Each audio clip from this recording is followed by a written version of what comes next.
Today's Tips du Jour mailbag question comes from a viewer in Mexico.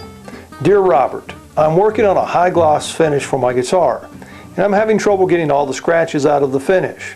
Can you offer some advice? Diego in Mexico. Well, Diego, first of all, congratulations for trying to do a high gloss finish. This is one of the toughest finishes to achieve with perfection. In general, the higher the gloss, the more those imperfections like to show up. Here are some things to consider when doing a high gloss finish. First of all, your spray technique has to be very good. The better you can lay down that finish, the less sanding you have to do later to get it level. This not only saves you time, but you're putting fewer scratches in as well. You also don't run the risk of going through the finish, and depending on what type of product you're using, if you go through the layers, you know you have shadow lines or witness lines. The next thing to consider is your sandpaper that you're using to level the finish.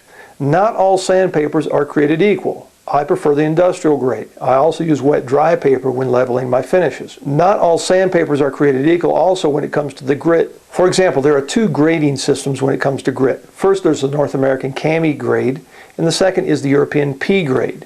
Now, in your lower grits, 150, 220, up to about 320, they're pretty equal. Once you start getting above 320, the European grade is different than the Cami grade. So if you have two different types of sandpaper, and they usually sell both types everywhere around the world that I've been, you can get yourself in trouble by mixing and matching the different grades of the grit. For example, in the P grade, once you get above 400, you're in 500, 600 grit, it's equivalent to about half that in the North American Cami grade. So be careful with that. It's possible to put scratches back into your finish.